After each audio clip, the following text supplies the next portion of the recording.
Good afternoon, passengers. This is your captain speaking. I'd like to welcome everyone aboard this podcast. We are currently cruising at an altitude of 35,000 feet and airspeed of 450 miles per hour. Weather is clear and sunny with a high of 75 degrees. The cabin crew will be coming around in about 20 minutes to offer you a light snack and beverage. So sit back, relax, and enjoy the rest of the podcast.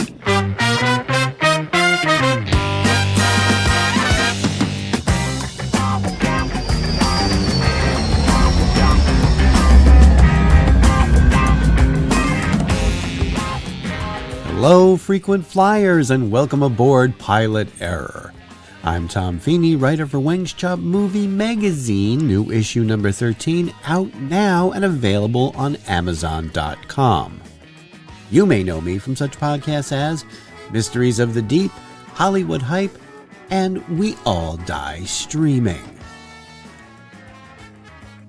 It's that time once again for another edition of Pilot Error, where we tune in to TV shows that went belly up before their time. Slot.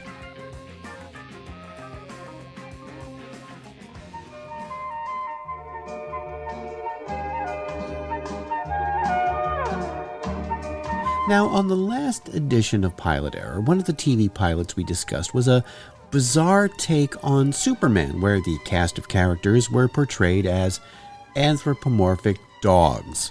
Now, go back and check it out if you haven't already. But this got me thinking.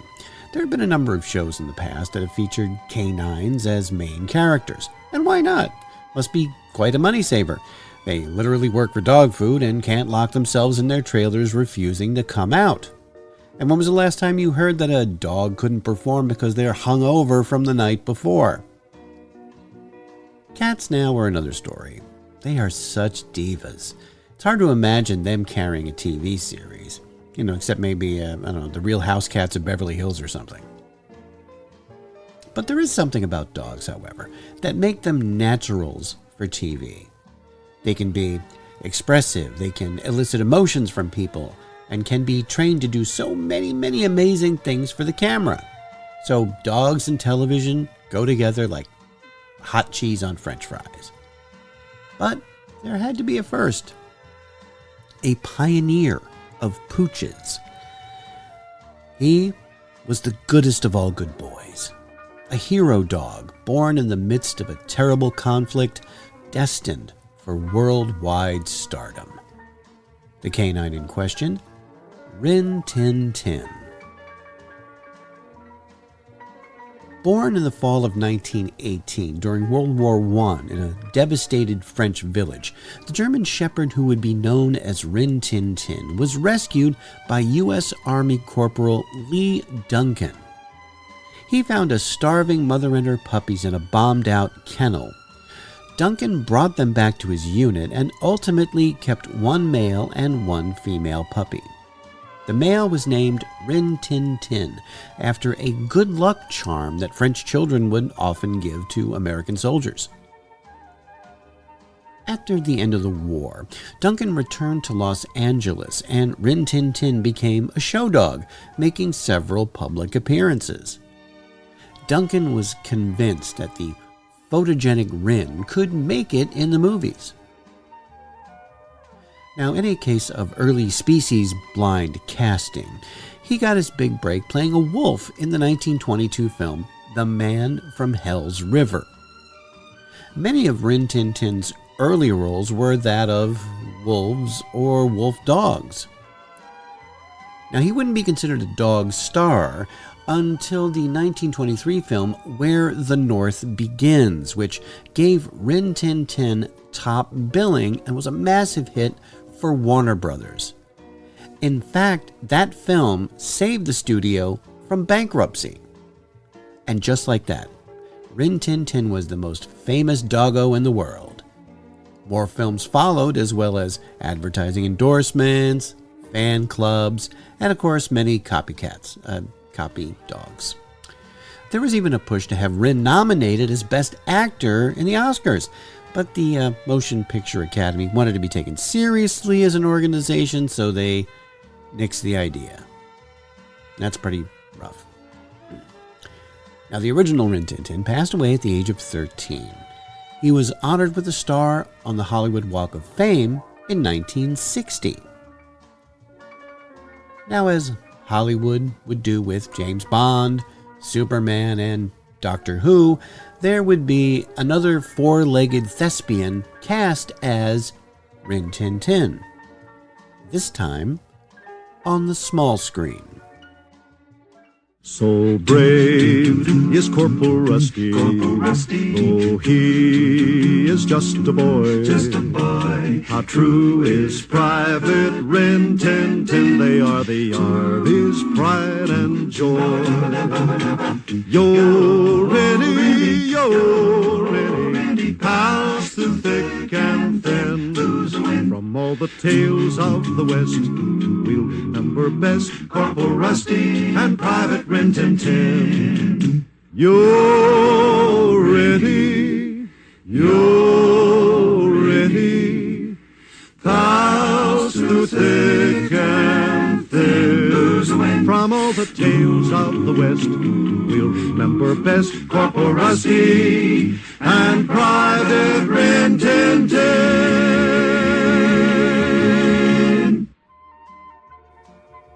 The Adventures of Rin Tin Tin premiered on ABC in 1954 and ran for 5 seasons.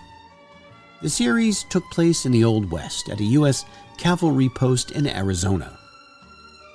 Co-starring with Rin, or Rinty as he was called on the show, was child actor Lee Aker as Rusty, a boy orphaned during a raid by Native Americans. Young Rusty was being raised as a ward of Fort Apache, where he lived with his trusty sidekick, Rinty. The inseparable pair learned valuable moral lessons while having many wonderful adventures. I guess. I haven't watched any episodes. Weirdly, there was a kind of TV revival of good old Rinty. So in 1988, there was a Canadian TV series called Cats and Dogs about a police officer named Hank Katz and his German Shepherd partner named Rudy. When the show aired in the United States, the title was changed to Rin Tin Tin, Canine Cop. And whenever the dog was addressed in the US version, his name, Rudy, was dubbed over as Rinty. Check out Hank and Rinty for a great new reason, a great new season. And you know for sure, Rin Tin Tin means family fun. Rin Tin Tin Canine Cop, Tuesday at 8, 7 Central, only on the Family Channel. That show also lasted 5 seasons and ended production in 1993. Now, not many folks around these days remember good old Rin Tin Tin, but many will certainly be familiar with what could very well be the most famous canine celebrity of all time.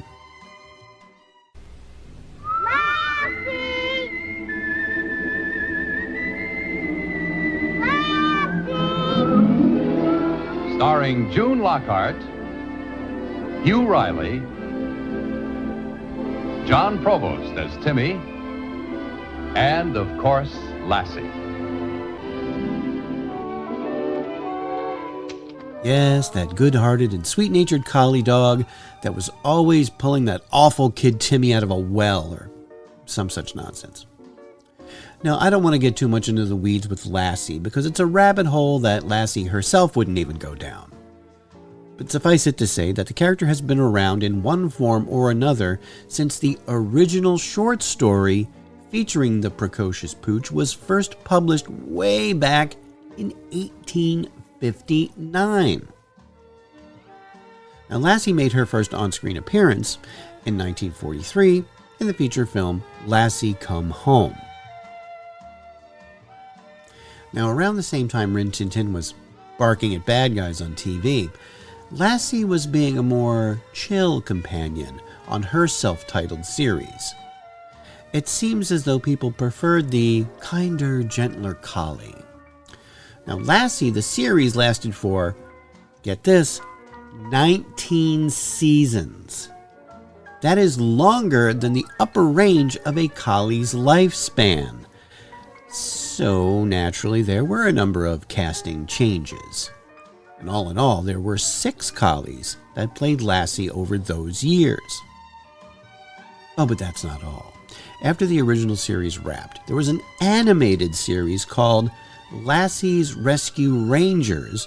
There were 2 more live-action series and a second attempt at an animated show. But enough of that.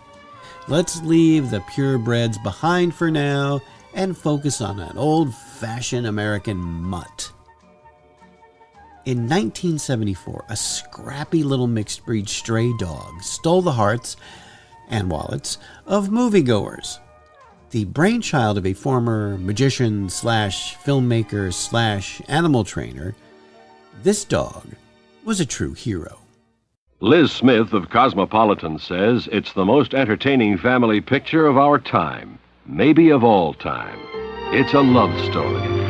No. It's exciting. Someone's gonna get hurt. It's suspense. Go get the other dog! You'll struggle with him. You'll cheer for him. But most of all, you can't help but love him. Benji, a motion picture that just plain makes you feel good. Rated G. Oh, hey, remember G-rated movies? Well, Benji, written and directed by jack-of-all-trades Joe Camp, was one of the most successful independent productions of all time. From a budget of only $500,000, Benji dug up a massive $45 million in ticket sales. Not bad for somebody who licks his own butt all day. I'm talking about Benji, not Joe Camp. Benji would appear in several more films up until most recently a Benji reboot in 2017. And he would have his own starring role on television, firstly with Benji's very own Christmas Story. I will read the plot from the Wikipedia entry because I don't think I could do a better job of describing it. Mary and Cindy from the Benji films are on a promotional tour in Switzerland and are asked to be grand marshals of a Christmas parade in Zermatt.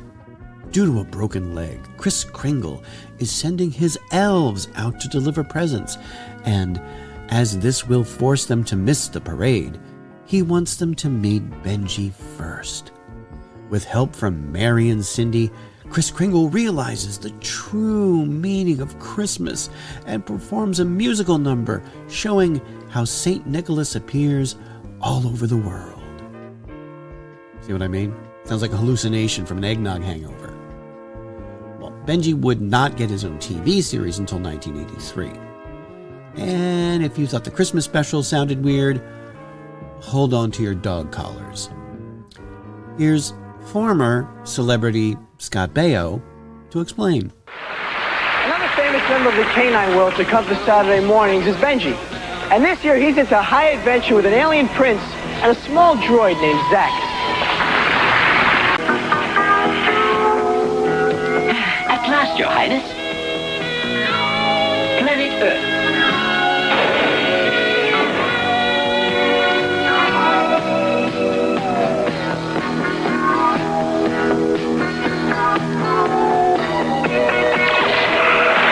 Keep it hidden for a while, Your Highness.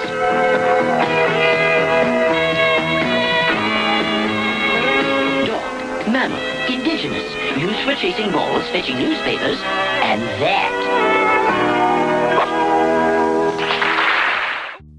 That's right. On Saturday mornings in 1983, kids were subjected to Benji, Zax, and the Alien Prince. Yeah. So Benji has to help a young alien prince, and his robot pal Zax to avoid 2 bounty hunters being sent by the evil tyrant Xanu. Well, after sitting through the pilot, I am certain many illegal substances were used during production. I certainly could have used them myself while trying to get through it. The show was produced by Hanna-Barbera, who should have known better. Bad show. Bad. All of the aforementioned dog shows had one thing in common, besides dog, smart guy. None of these dogs talked. Now, that's not always the case. In 1976, another forgettable Saturday morning children's show had a talking dog. How do I know this? Because of the show's title, McDuff the Talking Dog. Yeah. So just to add in another special ingredient, and get this, the dog in question is the ghost of a 100-year-old sheepdog. You didn't know dogs could talk? I've been doing it for centuries. A talking dog, big and gruff, from McDuff said you blew it. You need my help as a vet, and I'll bet I can do it. I'm a ghost. I'm the funny, furry guardian of your family. Please don't boast. You're the only one who can ever see me. Half dog, half ghost. I am the most. He's my friend. He speaks the words of the birds and the beast, and he translates. He helps me do a better job.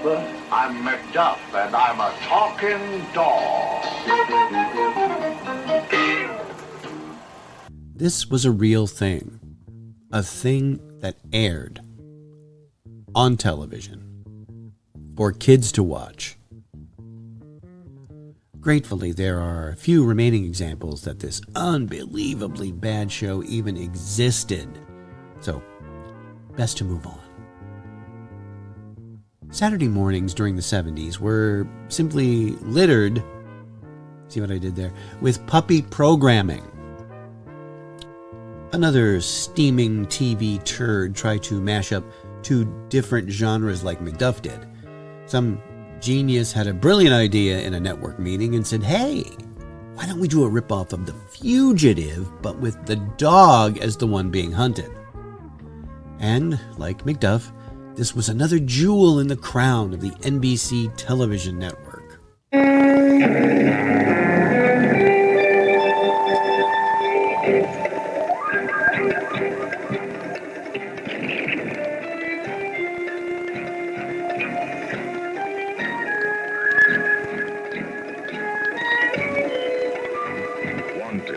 Male German Shepherd, black and tan, answers to the name of Joe, accused of attacking his trainer, Sergeant Will Corey. A crime he did not commit. Only Corey can prove him innocent, but he must find Joe before his pursuers track him down.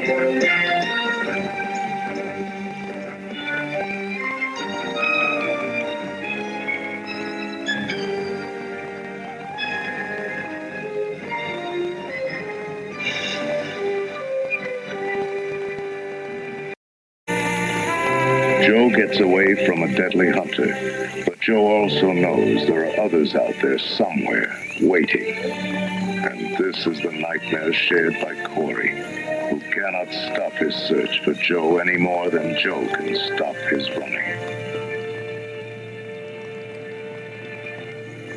Yes, accused of a crime he did not commit, Joe the German Shepherd roams the countryside, searching for the one-pawed cat who framed him.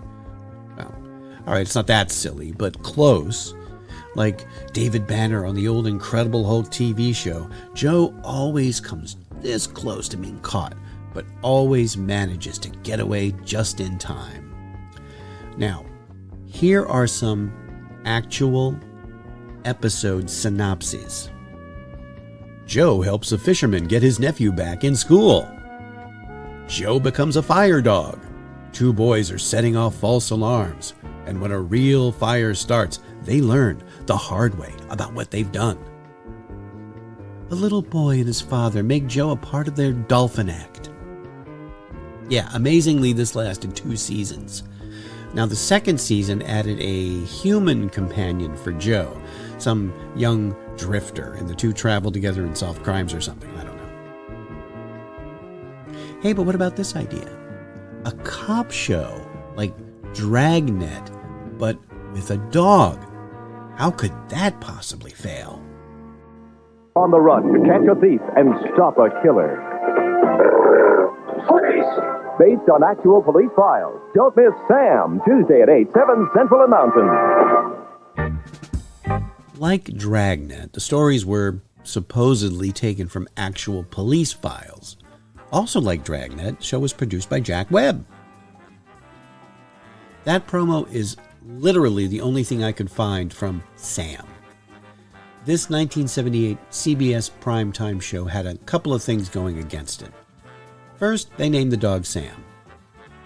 Why is that a problem? Well, because the year prior, the notorious New York-based serial killer known as the Son of Sam was apprehended. Now, the man, whose real name was David Berkowitz, claimed he was being controlled by a demon in the form of his neighbor's dog named Sam. I mean, what were the geniuses at CBS thinking? And even worse, the show aired opposite ABC's juggernaut sitcom, Happy Days. Sam lasted only 6 episodes. And now these messages. Gaylord! Gaylord! Gaylord, you look kind of crazy, move kind of lazy, see what he'll do. Gaylord, when you pull his leash, he'll walkity walk with you. Gaylord the pup is full of tricks. Watch. Back up, Gaylord. Atta boy. Now climb, Gaylord. Up, up. Now fetch your bone. Got it. Good boy, Gaylord. Gaylord, you look kind of crazy, move kind of lazy, see what he'll do. Gaylord, when you pull his leash, he'll walkity walk with you. Gaylord comes with a bone of his own. He's a wonderful toy. He's ideal. Gaylord, when you pull his leash, he'll walkity walk with you.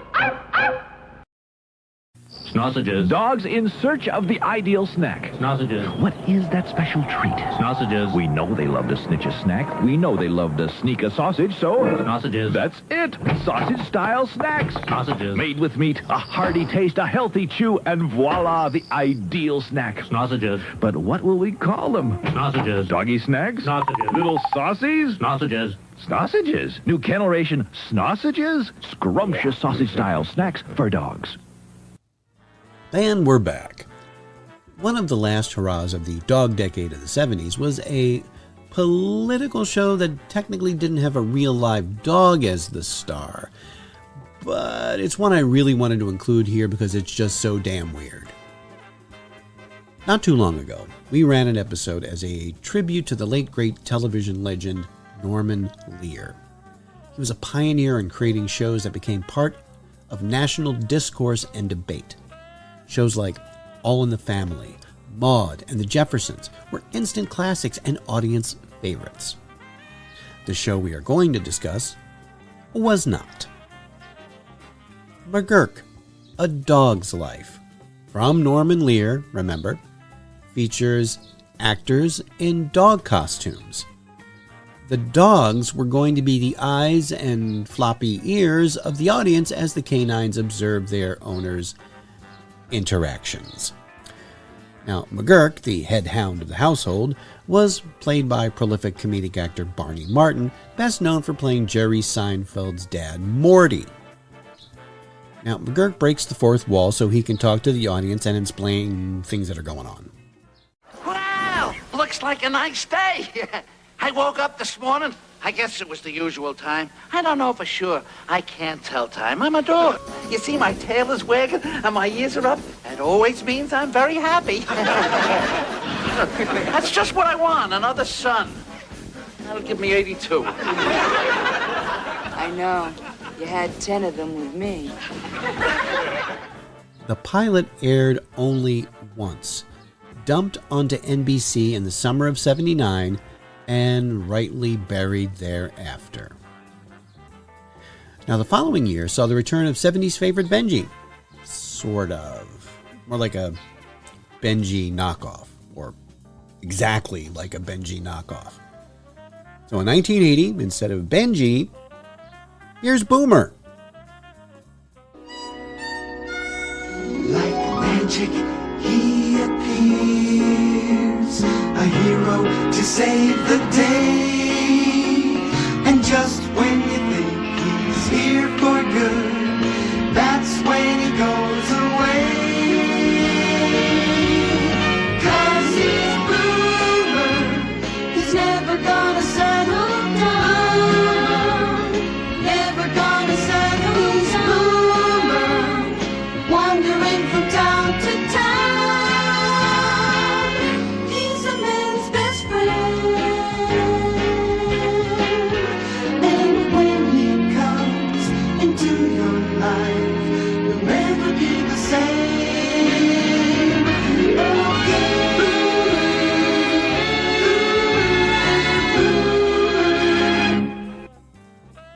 Now, if that's not the most 80s TV show theme song ever, I don't know what is. Now, the premise is about as simple as it gets. Boomer travels the countryside, gets in adventures. It practically writes itself. The only difference was the viewer could hear Boomer's thoughts for one episode. After that, they dropped that gimmick. Here's Boomer lasted 2 seasons. Now, very few non-animated shows featured the gimmick of a dog that actually talks. Our final furry friend is one of these, and his name is Stan. And he's a dog with a blog. Okay, Avery, I worked out a compromise for tonight.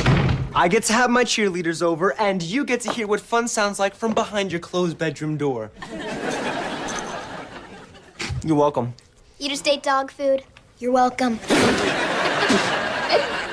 Oh, the bacon flavor spray. I love the bacon flavor spray! All right, hold it together, man. Don't talk. Just keep it cool, baby. Look, I get the family room. It's in the house rules, and I should know. I wrote them. And if you have a problem with that, you can take it up with the chairman of the House Rules Committee. Right here. Give me this stinking food! I'm drooling a pool over here! Did he just talk? Think fast and cover quickly. No. I mean, Wolf. He did it again. No, I didn't. I said woof. Dog with a Blog aired on the Disney Channel from 2012 to 2015. The title kind of gives away when the show was made, because while dogs have been around for many millennia, blogs have not. The blogging dog in question is named Stan, and his blog is about his human family. Hijinks ensue when his family discovers that Stan can talk. Does the family get the dog checked out? No. Do they check themselves out for hearing a dog talk? Also no. Are they all hunted down by the government so they can capture Stan and experiment on him to find out why he can talk? Well, this is a Disney show, so again, no. This is your basic cotton candy, all calories and no meat kitty sitcom. It does, however, illustrate why very few shows have had a talking dog in the past. Money. Before the video technology existed to make it look like a dog could speak on camera, you would have had to build some lifelike puppet or some other expensive contraption to get the desired effect. Now, by the time Dog with a Blog scampered onto television, it could be done fairly convincingly on a TV budget. And the show itself was a modest success for the Disney Channel, running for 3 seasons. Like an old bloodhound with fleas, this only scratches the surface of the number of dogs featured on television. And as long as canine companions maintain an important role in people's lives, they will also heartworm their way onto our screens.